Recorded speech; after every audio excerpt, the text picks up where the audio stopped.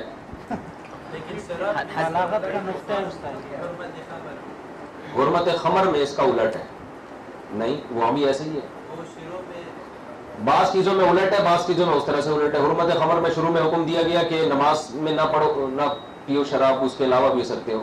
لیکن دوسری طرف تشدید کی گئی کہ جب شراب حرام کی گئی ہے تو برتن توڑنے کا بھی حکم تھا، بعد میں برتن رکھنے کی اجازت دے دی. دونوں طرح سے سختی سے آسانی کی طرف بھی تدریج ہوئی ہے، آسانی سے سختی کی طرف بھی. حدیث نمبر 305 وعن جابر بن سمرة رضي الله عنهما أن رجلا سأل رسول الله صلى الله عليه وسلم أن أتوضأ من لحوم الغنم قال إن شئت فتوضأ وإن شئت فلا تتوضأ قال امام حنیفہ کا جو مسلک ہے نا، وہ صرف امام حنیفہ کا ہے ہی نہیں.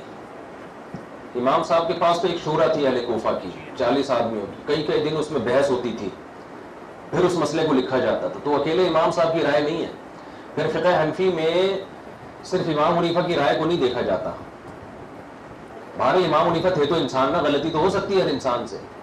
تو اس میں جامعیت اس طرح سے پیدا ہوئی ہے کہ بہت سے مسائل اس میں صاحبین سے لیے گئے، امام حنیفہ کے قول کو چھوڑا گیا ہے، کیونکہ واضح حدیث مل گئی تھی امام صاحب کے قول کے خلاف، وہ حدیث امام حنیفہ تک پہنچی نہیں تھی. تو ایسا بھی ہوا ہے نا، انسان ہے نا، ہر کوئی 100% علم میں کامل تو ہو نہیں سکتا. تو اس کی وجہ سے اس میں بڑی جامعیت پیدا ہو گئی. جیسے امام حنیفہ کے نزدیک دارالحرب کے حربی سے سود لینا جائز ہے، لیکن حنفیہ نے اس قول پر عمل نہیں کیا، اس لیے کہ سود کے بارے میں اتنی وعیدیں ہیں. امام صاحب کہتے ہیں وہ سود ہے نہیں، کیونکہ حربی کا تو سب کچھ ہی حلال ہے نا، وہ سود کہاں سے ہو گیا. لیکن ہم کہتے ہیں سود کا نام لگ جانا بھی کافی ہے. اس میں صاحبین کے قول پہ فتویٰ ہے، تو اس لیے جامعیت پیدا ہوئی ہے اس میں. چلو قال ذرا تم پہ تانا کرتے ہیں کہ امام حنیفہ کا، ایک طرف تم کہتے ہو امام حنیفہ کی تقلید کرتے ہیں، دوسرا یہ قول امام حنیفہ کا لیتے نہیں، تم یہ والا قول بھی نہیں لیتے. تو ہم کہتے ہیں امام حنیفہ کی تقلید تقلیباً کہا گیا ہے اس میں، ورنہ صرف امام ابو حنیفہ کی تقلید نہیں ہے. فقہ حنفی کے مفتہ بھی قول کو لینا الگ چیز ہے اور ایک شخص کی تقلید کرنا الگ چیز ہے. تو اس میں شخصی تقلید ہے نہیں. سمجھتے ہو؟ چلیں. قال بہت سے چھوٹے غلط فہمیوں کی وجہ سے ہو رہے ہوتے ہیں. وہ جو الزام ہم پہ لگا رہے ہوتے ہیں وہ ہمارے اندر ہوتا ہی نہیں ہے، اور ہم جو الزام ان پہ لگا رہے ہوتے ہیں وہ ان میں نہیں ہوتا. اب ہم بھی جب اہل حدیث سے زیادہ واقف نہیں تھے، بہت سی چیزیں اہل حدیث کے کھاتے میں ڈالتا تھا. بعد میں پتا چلا ایسا نہیں ہے بھائی، وہ اس سے برات کا اعلان کرتے، بولتے ہم لوگ نہیں ہیں ایسے. ٹھیک ہے نا، ہم نہیں، کیونکہ ہم نے دیکھے ہوتے ہیں مناظر یوٹیوب پہ، انہوں نے بھی ہمارے مناظر دیکھے ہوتے ہیں. تو مناظر کا تو کام ہی ہوتا ہے غلط کو بھی صحیح کرنا. تو اس سے ہم ایک دوسرے کے بارے میں امیج بنا لیتے ہیں. اہل حدیث میں آپ کو معتدل علماء جو ملیں گے بڑے تمیز والے ملیں گے آپ کو، وہ اس طرح کے نہیں ہوتے. تمیز کس بات کی ہوگی؟ وہ بہت تمیز والے ہوتے ہیں. وہ کہتے ہیں یہ بھی ٹھیک ہے، وہ کہتے ہیں اختلافی مسئلہ ہے رفع الیدین، وہ کر لے ٹھیک ہے، نہیں کرے تو بھی ٹھیک ہے، کون سا ایسی مسئلہ. دعوت تو دے رہے ہوتے. ایک آدمی نے بتایا میں نے وزیر آباد میں 30 سال ایک اہل حدیث عالم کے پیچھے نماز پڑھی ہے رفع الیدین کے بغیر، ایک بار بھی انہوں نے مجھے نہیں ٹوکا. کہہ رہے ان کے سامنے کسی نے میری شکایت لگائی کہ رفع الیدین نہیں کرتا، تو انہوں نے جواب میں یہ کہا کہ رفع الیدین نہ کرنے والے تو بہت سے صحابہ تابعین اور بڑے بڑے ائمہ گزرے ہیں، تو آپ رفع الیدین نہ کرنے والے پہ ملامت کیسے کرو گے؟ حالانکہ خود وہ رفع الیدین کے قائل تھے. شارٹ ہے مارکیٹ میں ایسے لوگ، لیکن ہیں. سمجھ رہے ہو؟ دنیا میں چلو گے پھرو گے آپ کو مارکیٹ میں ہر قسم کا مال نظر آئے گا. اپنے بند کمرے میں بیٹھ کے فتوے دو گے تو پھر معاملہ خراب ہوگا. چلو بھائی بہت زیادہ ہو گیا یار. قال أنا أتوضأ من لحوم الإبل قال نعم فتوضأ من لحوم الإبل ہاں قال حضرت جابر بن أصلي سمرہ رضی اللہ عنہ سے روایت ہے، ایک شخص نے نبی سے پوچھا کہ ہم اونٹ کے گوشت سے وضو کریں؟ تو انہوں نے فرمایا کہ سوری بکری کا گوشت کھا کے وضو کریں؟ فرمایا مرضی ہے کرو مرضی ہے نہ کرو۔ پھر صحابی نے پوچھا یا رسول اللہ ہم کیا اونٹ کے گوشت سے وضو کریں؟ فرمایا ہاں اونٹ کے گوشت سے وضو کرو۔ پھر پوچھا یا رسول اللہ بکریوں کے باڑے میں نماز پڑھوں؟ فرمایا ہاں۔ فرمایا کہ اونٹ کے باڑے میں؟ فرمایا نہیں، اس میں گندگی زیادہ ہوتی ہے نا اس لیے۔ تو یہ بھی حدیث ہے امام احمد بن حنبل رحمہ اللہ تعالیٰ کے نزدیک اونٹ کا گوشت کھانے سے، چلو اذان ہو گئی، پھر یہ اونٹ کے گوشت کا اختلافی مسئلہ